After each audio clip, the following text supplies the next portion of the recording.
Welcome to With Creative Company, a podcast where we dive deep in all things business as creatives. We give our personal take on things that actually move the needle, and also chat with entrepreneurs about their experiences in running a business. I'm Jordan. I'm Mayme. Let's get creative.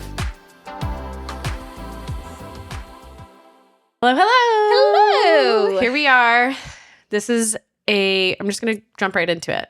I'm just going to put a disclaimer out before we jump into it. Okay. I think by about the time the episode is releasing, Jordan will have had a baby. Yes. So I'm just putting it out there.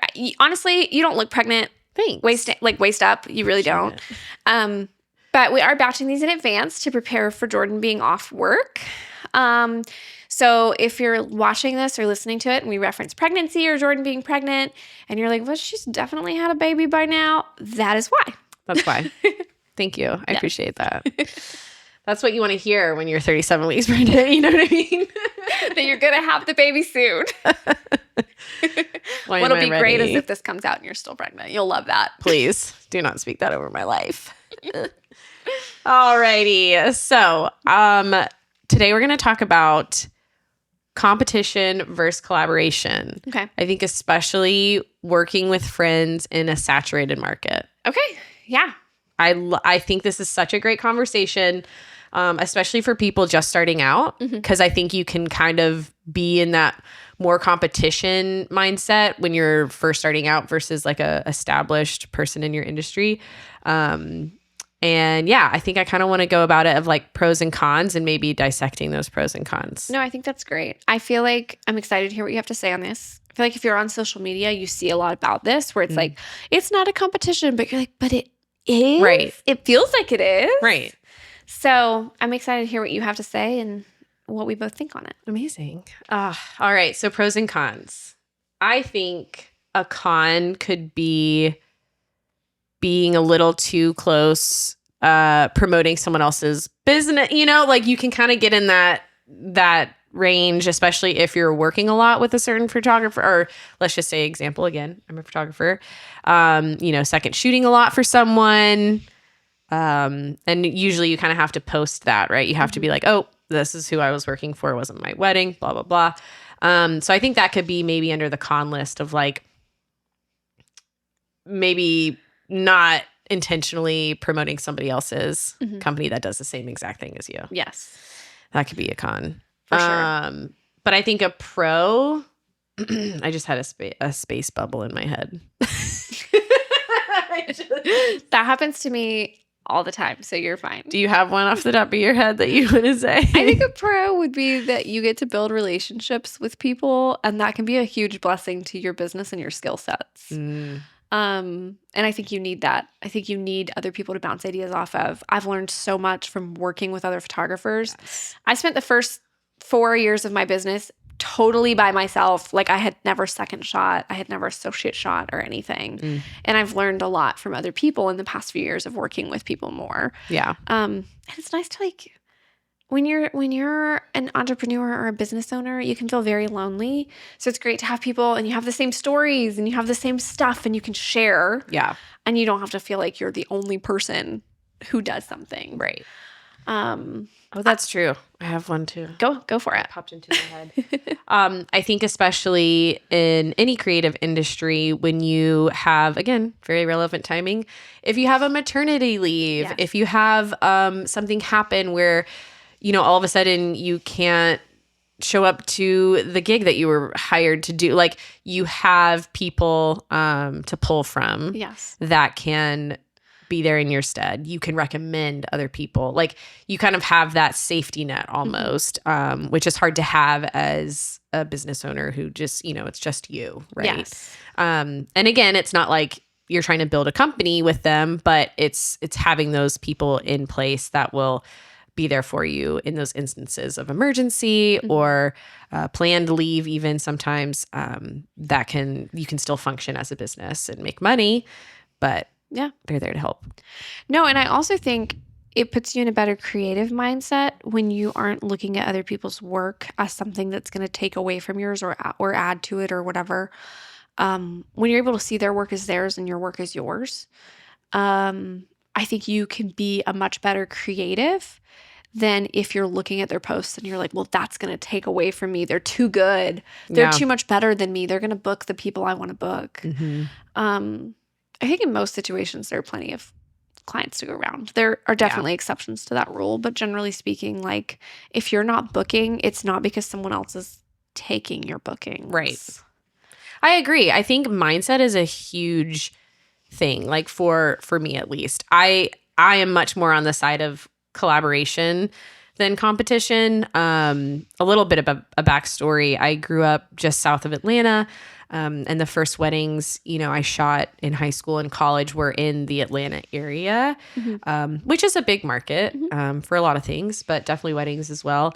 And again, this was 10 plus years ago, which I think the wedding industry was a bit different back then. So I'm not going to say this is Atlanta specific because I do know a lot of great Atlanta photographers still. But at the time, it felt very much so more competition than collaboration. And I found myself, maybe that's why I was a little bit more timid to ask for help, especially when I moved to Nashville and decided that's what I wanted to do, was to get back into weddings. But it just felt a little bit more competition, like, even though there are plenty of weddings, like that's my wedding, or I don't want to give you this advice because then you might be better than me, or like there was just a little bit more of that attitude.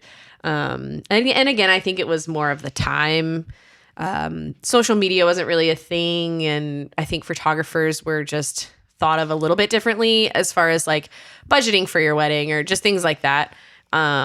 And I think we've definitely moved up more on the importance scale of people's like wedding days because of social media and other things as well. But I think coming to Nashville and, diving headfirst into the wedding industry, I have felt nothing but encouragement. Every person I've talked to has been such an open book. And that's it, with no hesitation. I mean, like it's been so amazing. And again, like a little bit more, I second shot a lot, really heavily on, the beginning side of running my business and going full time. Just because I felt like that was the best way to do it, was to like saturate myself into this industry, start learning a lot more about what it looks like to be a business owner, not just like a creative, fun photographer. Yeah. So I don't know. I think that's great. I think I'm on the collaboration side. I don't think anyone, I'm sure there are people who aren't. Yeah. But I feel like as a whole, like most business owners know that it's helpful. Now, where do you think you can take it too far, maybe beyond just cross marketing? Like, do you think there are other lines where people can be like too collaborative and it's too much? I feel like, I'm not saying that exists. I feel like I've been benefited by collaboration a lot.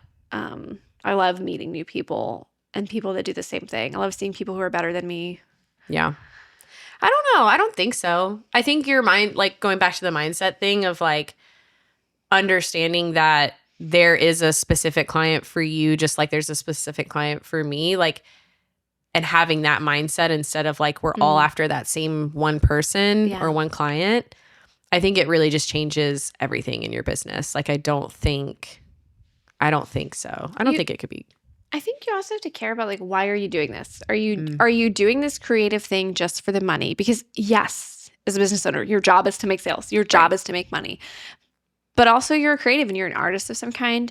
And if you can't handle the fact that other people are really good at that or who are doing unique and different stuff, then you might need to rethink your business model a little bit. Because any form of creativity, like there are going to be other people. And that's really cool. So if you can't handle that, it's an issue. I actually have a great story I could share. Yes, let's hear it. That was traumatizing for me in high school, but I think it led me to like kind of develop the kind of person that I want to be in certain situations, which is that I was part of this like theater company, super cool.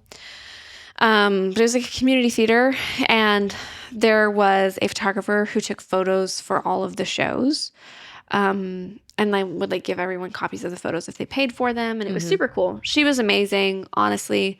And I had a lot of good interactions with her. I think I one time had messaged her about potentially mentoring me, and it just didn't really happen. But like, I never had any poor experiences. That being said, then later in high school, I was trying to get into videography. and like I was trying to learn how to edit video. That was a short stint of my life. I hated it. Shout out to videographers. I don't know what you guys are doing. You're on some kind of drugs that I don't know. So I was trying to video promos for the shows, like for the social media. I thought it would be fun. The director of the children's theater I was working with was like, oh, we would love that. So I would like make little trailers of the shows. And honestly, they were pretty good for a high schooler. Like they're not great, but they for what they were. But at one of the shows, she was there photographing and I was there videoing the show. Mm-hmm. And I don't think she had been told. But I think it was kind of obvious I was videoing, maybe. And I mentioned to her that if I was in her way to let me know and I would move. Mm-hmm. Like I was like, hey, if I get in your way, let me know so I can move. And this lady like looked me in the face and said, I don't know what you think you're doing, but you need to stop. No. And it was I was like traumatized because I was like 16. So I went straight to the director and was like, this person just got on to me. I'm sorry that I was in the way. And she was like, I told you could be here. You guys aren't doing the same thing. She probably thinks because I was doing portrait sessions at the time. Like she probably thought I was like trying to photograph under her.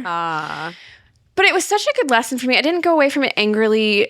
I wouldn't say she ever apologized. I don't remember that happening. But it was pretty aggressive. Yeah.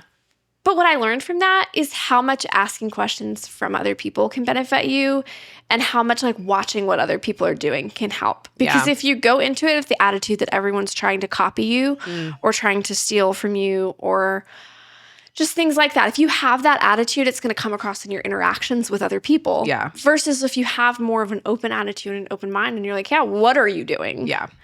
You know, I've heard people complain about old people at weddings taking photos because it's annoying. And I'm like, I think it's adorable. I think it is too. I think it's great. I'm going to put so many photos of that old man with a camera in your gallery because they are there experiencing that event. Now, if they stood in front of me. Yeah, there's like a line. We might have a conversation, but it wouldn't be, you have to move. Right. You know, it would be more open than that. I hope that adds to does that make sense of like, your attitude of how you treat the other people around you, especially people that are trying to learn, is so huge. It's huge. It's massive. And I think, too, it's like, maybe I can't speak for everyone, but I would highly doubt that anybody has, like, gotten somewhere on their own.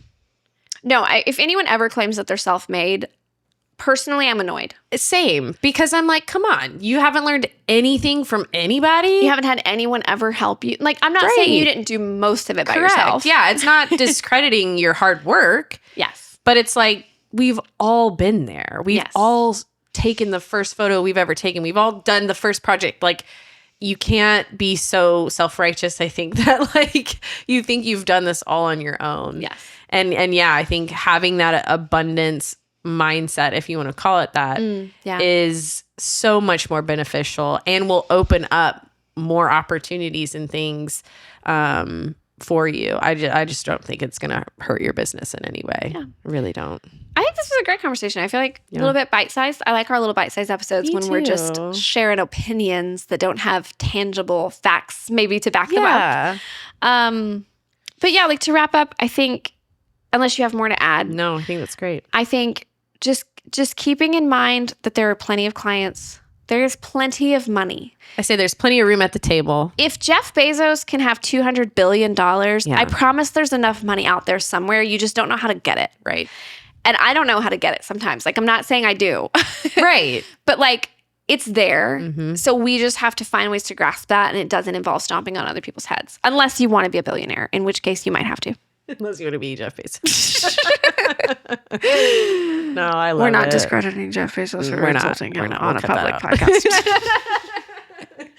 Oh, I love it. Well, I think we're both team collaboration, which is good.